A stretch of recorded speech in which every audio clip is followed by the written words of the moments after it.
Hey, don't camp out up there. That belongs to. All right, see you guys. Be safe. Good luck.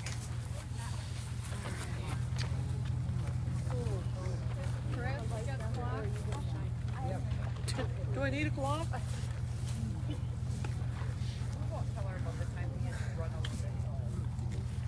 I got that great picture though.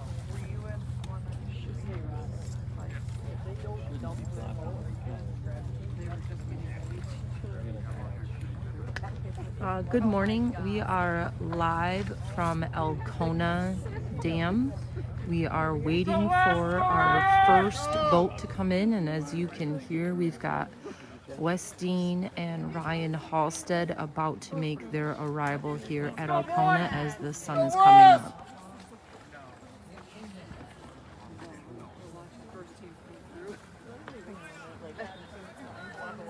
Get the lights off. Got it.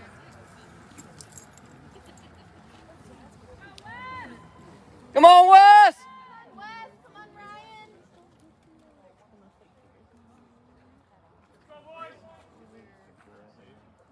Hey, if it's not your canoe, back out, please. The portage is also not clear, Chris. What? They're silhouettes. That's the tour though. Chris. I know. Yeah. 842 at 4001. 842. Good job, Go, boys. guys. Get up, boys. Let's go, guys.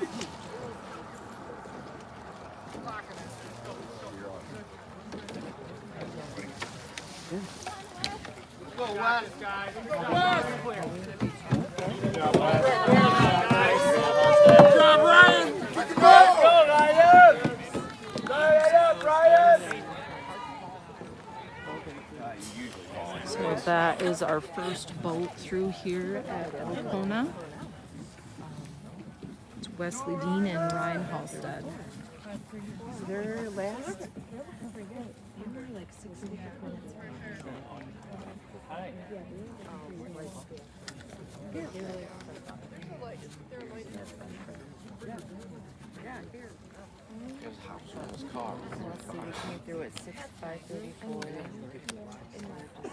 Just order one off Amazon real quick. I'm sure it'll be delivered by tomorrow morning.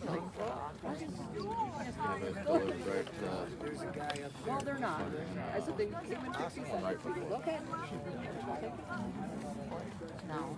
So we heard the Dean Halstead team. There is a close to a 9-minute, excuse me, 9-minute lead that they have between them and the second place boat. You stick it in there. Want me to do it? No, you'll take it out. You'll like give it to him as he's running. You'll probably throw it. But I have a fig bar and a.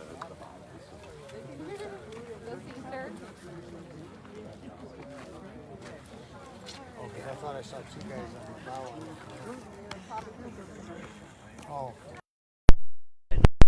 Place team of Medina and Minor at the last location. Those of you that are already tuned in, if you could drop a comment in and let me know if you can hear me clearly, I would really appreciate it, because I'm not totally sure how the audio is going to be with this microphone.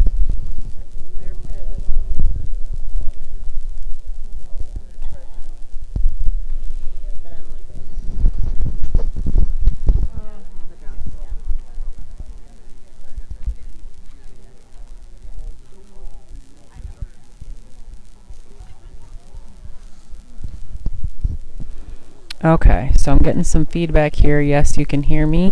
Very much appreciate that. Thanks, y'all, for the feedback. Want to make sure. So, since you can hear me, I'm going to grab one of our experts here at some point. Oh, look, an expert.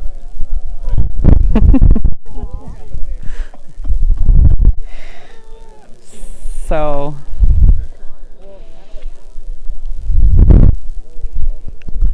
Hello again, Ryan Matthews. Morning. It is about to be real morning, right? Sun coming up here at Alcona. One canoe in here at Alcona. Team of canoe number 2, Westine and Ryan Halstead. Last report was that they had like an 8.5 minute lead. Is that 9 minutes, close to it anyway, at 4001 Bridge.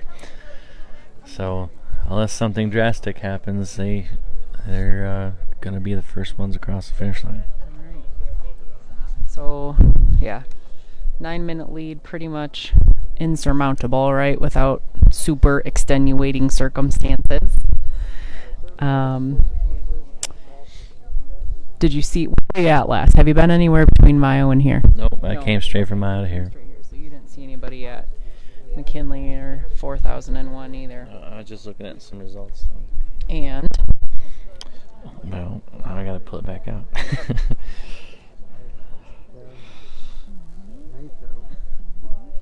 All right. I'm very surprised they even have cell signal right now. All right, McKinley Bridge. Matt Mearsman, Jake Krotzer moved back up to 6th place.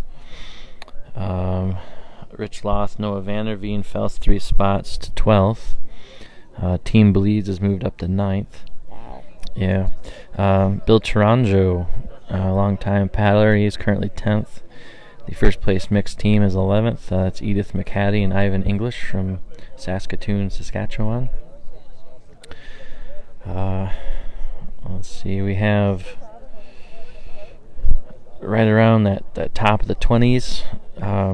Looks like 22nd or so through 25th, they all moved up as a pack, with the lead boat in that pack being Mike Buzzy Hartman and Tad Hill, with Cecily Boogie, Michelle Leprade right behind them, and pulling Andy Hall, Lydia Huelskamp, and Nico and Andrew Treebold.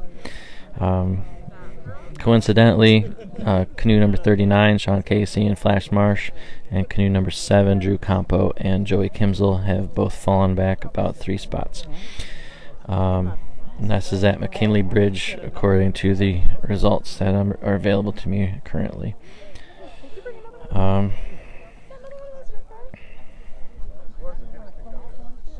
Sorry, I'm getting some spotter information at the moment. you're good.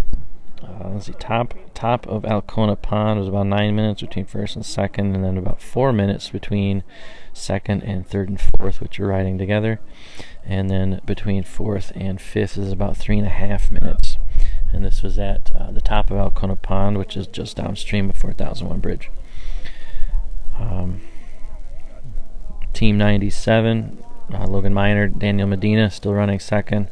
And then the team of Weston Willoughby and Ryan Zavril running third, with Mike Davis and Guillaume Blais, number 55, on their stern.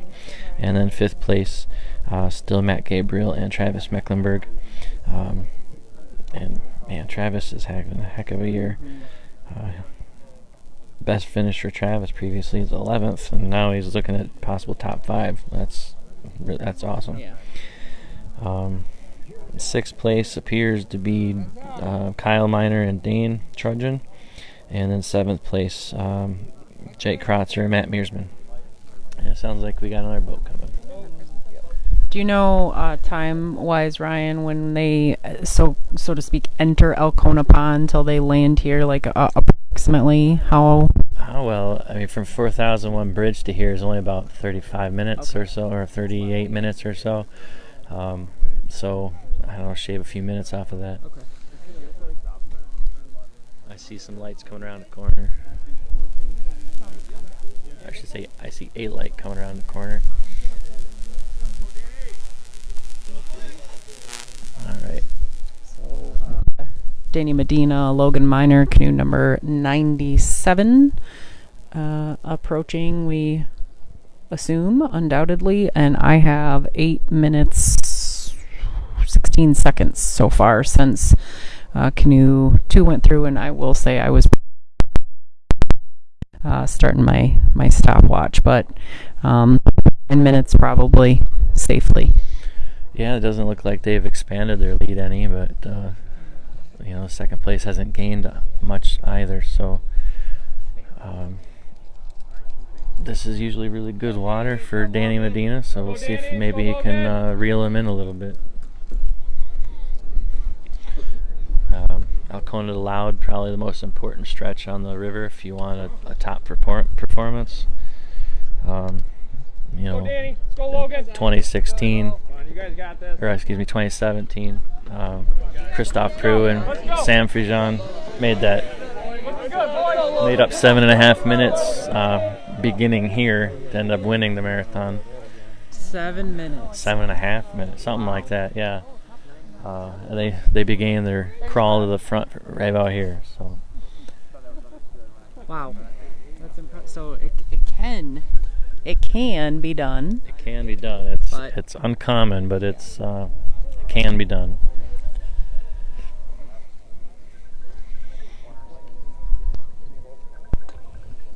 Good cheering.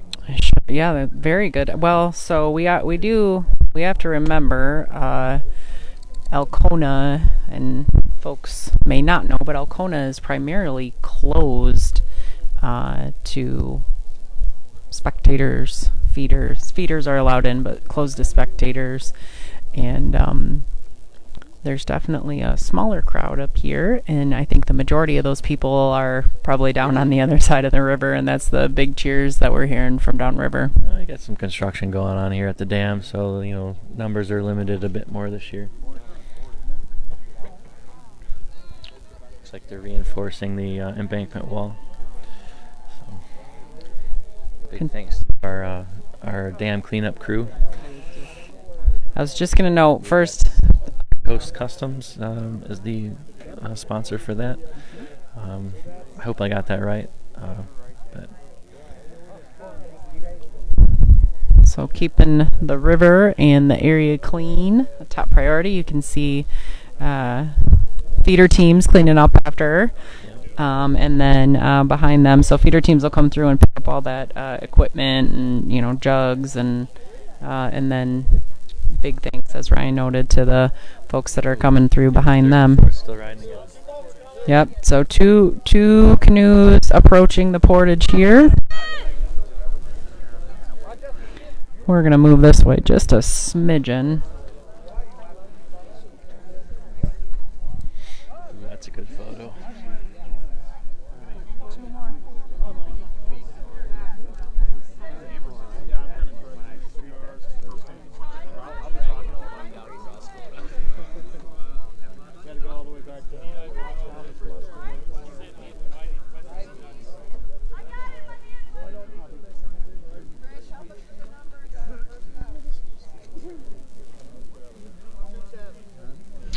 Alright, so canoe 55, Davis and Blay, and canoe 99,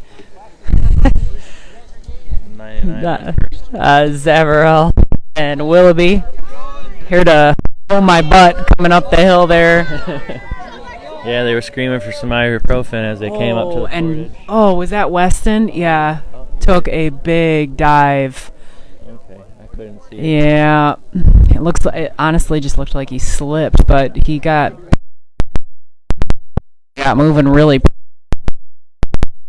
All full of dew right now, so it's a little bit slippery. Doesn't look like he lost much though. Nope. He was up and moving like super, super quick. But yeah, took a dive for sure. It is a beautiful morning here at Alcona. Always one of the most spots. It is. Anyone watching is going to see the sunrise on that far shore. Just a little bit, and got a nice orange hue going, and stillness of the water and everything. This is a very picturesque. Yeah, some of my favorite shots every year from our talented photographers come from right here. So speaking of the sun rising, I better get this thing quick. It's gonna get hot in a hurry. Yeah. Well, I mean, it is chilly right now, a brisk 55. Oh, come on. Here comes Steve Watson to put me in my place about it. And it is. It's comfortable. I mean, it's not as cold as last year, and it's not as cold as some years for sure. 2004 comes to mind. How cold? How? 2004, I saw thermometers reading 31 degrees Fahrenheit. And I heard my feeder say 37. That is the only marathon I've ever done where I put clothes on, like extra clothes. It felt like you were doing a training run in March or April. My feet got cold, my fingers got cold. The rest of my body felt great, but those things weren't too comfortable. But I like the cold. Some people don't. I really do well in the cold. With cold, though, for some folks, definitely comes potential for muscle cramps, among other things. Hypothermia. We have Pre-hypothermia, anyway. Yeah, you definitely got to be careful with that. In fact, that same year, it was, if you remember, it was foggy very early, and of course, legendary fog down here at Alcona. People getting spun around, but we hit something, and my partner flipped out of the boat, and I didn't. And he was wearing a t-shirt and shorts, and I had on 2 layers on top and long pants. And I said, are you okay? He's like, yeah, I'm good. And I said, Jeff Kolka told me this. He's like, put it when it's cold out, you tape an extra shirt in your boat. And I said, I've got an extra shirt. You want it? No, I'm good. I said, well, listen, we're late in the race. This is Dwayne Barnes, is my partner. I said, we're having a great race. Let's not do something dumb like, be tough. I'm like, just let me know, and then he was fine, so to speak, but then right here, he took 2 diggers down this hill, face first, and I thought, oh my gosh, we're at Alcona, we're in 6th place, and we're going to drop out. And he got down at the bottom, got going, he's like, my legs just wouldn't work. Like, my legs were just so cold they wouldn't work, and he was fine other than that, but... This looks like Travis Mecklenburg and Matt Gabriel Jr., at least from the silhouette. So,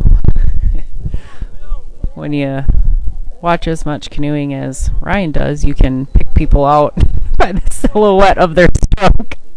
Everyone's kind of has a unique, paddle style, and you see it enough, and it's almost like a signature. And so 5th place here, coming up the hill. This is canoe number 52, Matt Gabriel and Travis Mecklenburg.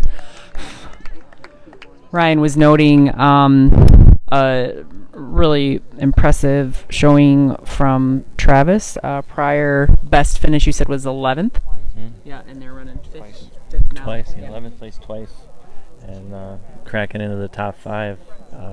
You can kind of see that coming on, even like the two years he's been here, he's with the same partner with Austin. Austin's a veteran here, and they're, very impressive 11th finish 2 years ago, and then they come around and do it again last year, and this felt like that was probably just a matter of time before he was, cracking the top 10. So yeah, I mean, there's a good chance he might be a Triple Crown race winner in some time. Yeah, he's young enough. He's very young still. Yeah. If you notice, there's some similarities there. Some of those bow guys, tall, lean, right? I mean, it works when they're smaller and more, barrel chested, like a Butch Stockton and Jeff and guys like that. But that works too. So. Travis, at least, I don't know if it's permanent, but at least temporarily has moved up to the Grayling area. So, right? Yes, he's living in the Grayling area. He's doing an internship. So I don't know if it'll be a permanent, but, I imagine he's getting a lot more time on the water maybe. And yeah, it's the thing to do, Steve. Come on over. Well, for those of us who live near but not in, it's just going to have to be good enough. When I'm training, when I'm racing for the marathon, I'm coming to the AuSable pretty much every day. And from where I live in Onaway, I can get from Grayling to, about here in about an hour and 15 minutes or less. So it's just the price you pay, but it's worth it. I know the river well, and if he's living in Grayling, he's learning it too. And of course, training with his partner is probably the most important thing. I figure they're probably getting a lot of hours together definitely. Versus paddling with other teams, which certainly beneficial. But yeah, paddling together. Based on how this channel comes up here with this chute, I saw you might have seen Weston wipe out over there. So if they're going to cut across this edge, that grass is kind of slick with the dew. So I'll be interested to see if anybody else makes a misstep there and does the same thing. I'm going to tell my team to try to go around a little bit so they don't potentially. Nobody wants to hit the ground, you know. He bounced back up quick though. Like, Yeah, they're not messing around. yeah, he was down and up before I could even say, "Oh gosh, Weston's down." Yes, Ryan. The leaders are running still about a 14:23 pace. So, Which is still really good. yeah, especially considering how low the water's reading. So, must be at that sweet spot that we were talking about earlier. One of the things that could alter that significantly is it's supposed to be a little breeze today, nothing major, but which direction? South-southwest. South-southwest, that should be pretty good. Should. It's going to be warm, though. That'll be all right. South-southwest. So when we're talking breeze, you guys are referring to like coming across the ponds, having a headwind or a tailwind, right? Absolutely. That a headwind, it doesn't have to be much of a headwind. It can really significantly slow you down, especially when you're tired. And if it's a stronger one, it can just be demoralizing too. Luckily, we have, northern Michigan prevailing western winds, but you get the headwind occasionally. In the springtime, I feel like it's always a headwind on the Asable. You're always, every direction you turn, it's always into the wind. But, if they have a little bit of a tailwind, that'll help speed up things. But like Ryan said, a tailwind that's about the same speed you're going, let's say 8-9 miles an hour, with high temperatures, it actually makes you feel hotter. Like it feels like you're just dead in the water. It's Sweat doesn't evaporate fast enough. Yeah. So. And it is, we mentioned earlier, queued up to be a hot day.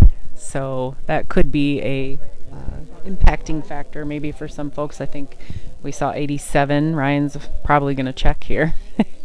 But I think we saw a high of 87 for today. So if there is that wind, might combine to create those conditions that you guys were talking about.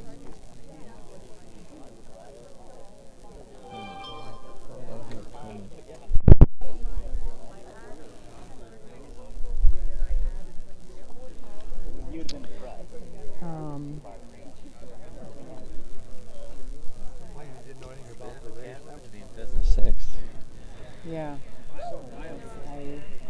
I lost my timer. I had my timer going and it's gone. But The race timers are right. yeah. Yeah, we'll check in with them. No, it's forecasting 84, which is plenty warm. Yeah. All right, so while we have a little gap here, just in case there's some folks joining us that weren't here when they came through earlier, we have 5 teams in. We're here at Alcona with 5 teams in. First in was canoe number 2, Wes Dean and Ryan Halstead. They had a 9-minute gap over canoe number 97, Danny Medina, Logan Miner. And then 3 teams altogether in 3rd, 4th, and 5th. It was canoe number 99, Zavarel and Willoughby.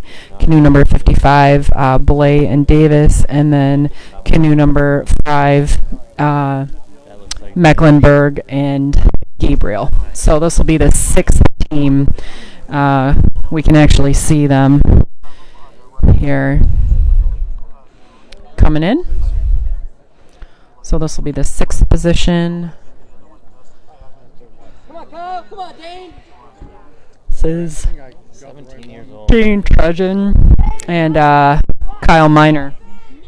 You were noting 17 years old. Yeah, Dane's only 17 years old, and he's top 10 in the marathon, and it's not a very common occurrence these days. To be fair, he's got awesome partners too, right? I mean, that's pretty good setup, but he's good. We were talking about that earlier. Strength to weight ratio, that's what a lot of canoe racing is. He only weighs about 115 pounds. I mean, right. So somebody like 170, do they have that much more power? Probably not.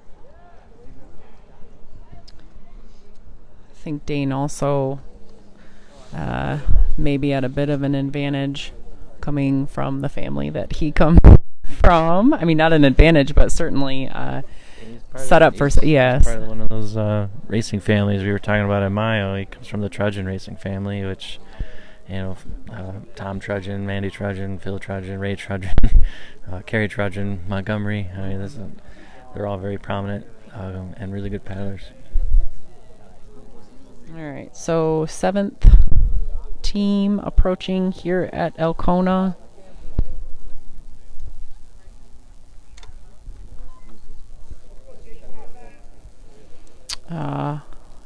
Canoe 63, Jake Kratzer, Matt Mearsman. Up in the portage. This will be 7th position, 63.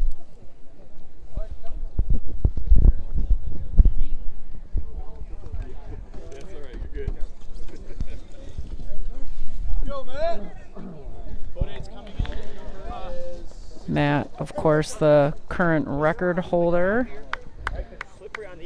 You can see Steve Watson that was just chatting with us about the hill being slippery. Another job of a feeder to provide some guidance about the right spots to run up, run down. And 60 gave him all that guidance. Feeders really are the unsung heroes of this race because they do everything.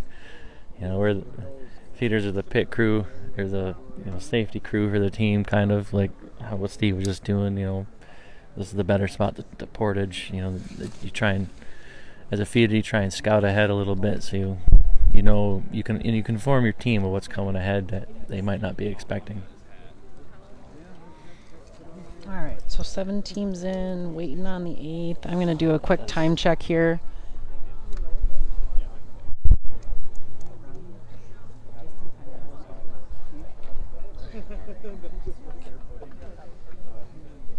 Oh, no. All right, so there was about a 3-minute gap to 8th place at the top of the pond, which is currently Team Belize, from our spotter anyway. And so they should be coming any minute now. But behind them, about a 1-minute gap to Canoe 22 and about a 1.5-minute gap for Canoe 14 in 10th place. So we'll see how much of that has changed once they get here to Alcona Dam. Okay.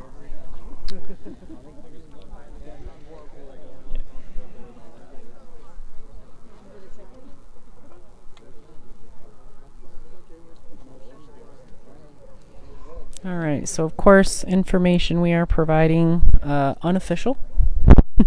If you are interested in finding the official times for yourself, AuSable River Canoe Marathon.org. Click on live race results, and then you can click on the timing location. We're of course at Alcona. You're probably not going to have times for Alcona quite yet, but you should have times for teams upstream from here.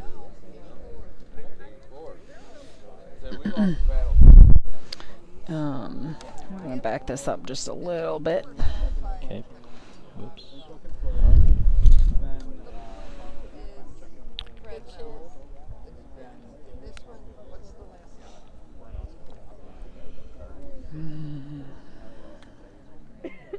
Yeah, I'm not seeing any times for Alcona yet. A few for 4001 Bridge, which is the time of the location before here. And here comes the Team Belize. Yeah, they are. Team Belize did us a favor by dressing in bright fluorescent yellowish green. So very clearly them. And I lost count. We're at 9? 8th. So Moved up another spot. wow. You know, these guys' goal was top 10, and they are motoring for it. Question there is Team Belize from Belize? They are. So Lep and Carlos did their rookie ARCM last year. They live in Belize. Did their rookie ARCM last year. Had a finish in 21st. And they came back. We interviewed them on the start line, and they said, we are going for top 10. They have been living in Michigan, doing a lot of training in Michigan, and have been saying I don't know how many doubters or believers there were, but they are Not many, but it only takes believing in yourself, and they are whooping butt. So. they're whooping butt. They're continuing to move in the right direction. That's has been in Michigan on and off training, so I'm sure that training's been paying off. And I see another light. So this will be 9th, right, Ryan? You gotta. That does look like Patrick. All right. So canoe 22, Deuce Deuce, Patrick Madden, Colin Hunter, we believe approaching here in 9th position. Maybe. No, Ryan might be getting his. No, that looks like Colin in the back. Even Yeah. I can spot Colin. Okay, well, Tron's got a similar stroke to Colin, too, so that's throwing me off. I don't know. You could be right. I don't know. Don't take me to the bank yet. That looks like Deuce Deuce.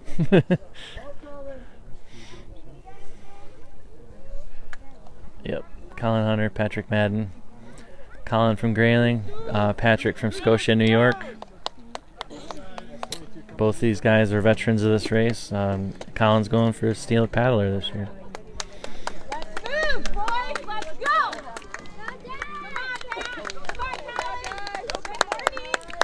If I'm not mistaken, this is our first place Masters team. Let's go, guys. So steel. Not be aware, steel. Asaba River Canoe Marathon finishes, and Ryan noted Colin is going for his steel paddler. Denotes 10 pro ARCM finishes.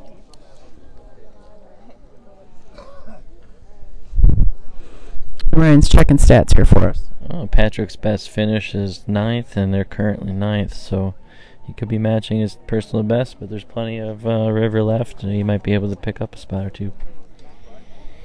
The temperature is going to be in the mid-80s. It could be leading to some dehydration for some teams, so still some position shake-ups, I'm sure, all throughout the field. Here comes another one. Yeah, I can see them poking through the trees there, so... According to our spotters, this should be Canoe 14, Chris Isendorf and Bill Taranjo. Speaking of longevity and experience, Bill approaching 40 Asaba River Canoe Marathons. Yeah, although the scuttlebutt I was hearing at Mayo Dam was this might be his swan song, his last one. So, but... How do you quit before 40? Right. He's been saying that for years, so we'll see if it's actually true. Yep, that's definitely Canoe 14, Chris Isendorf, Bill Taranjo. Bill from Grayling, Roscommon area, and Chris from New Braunfels, Texas. Chris is one of 3 Isendorfs paddling in the Consumers Energy 76th. So Chris's son Kyle was running 15th. Ryan's going to check for us. But in the teens. Yeah, in the teens. And then his wife Shannon also paddling with Caitlin Miner, all-female team from Texas. Go, Chris. Let's go, Bill. Good job, BT. Good job, BT. Let's go, Billy. Get him. Isendorf family very well represented here. Maybe only outdone by the Treebolds with 4 members present.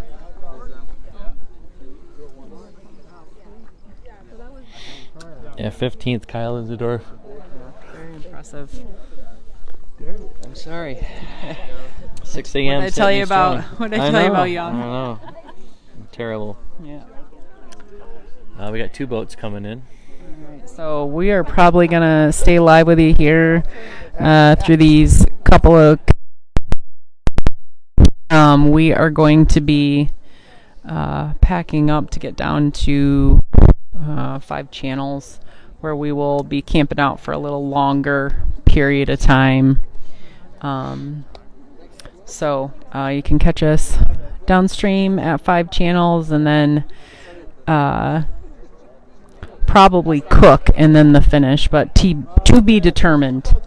Sorry. We got Canoe 89, Noah Vanderveen from Tawas, and Rich Loth from Grosse Isle. And it looks like they're going to hit the Portage first. And then Canoe 73, Edith McHattie and Ivan English, our first place mixed team. Yeah. Nice to see a mixed team running so well again. 11th and 12th place. So, first place mixed, 12th overall. Ivan English, Edith McHattie, and then Let's go, Noah. Noah Vanderveen, Rich Loth, canoe number 89.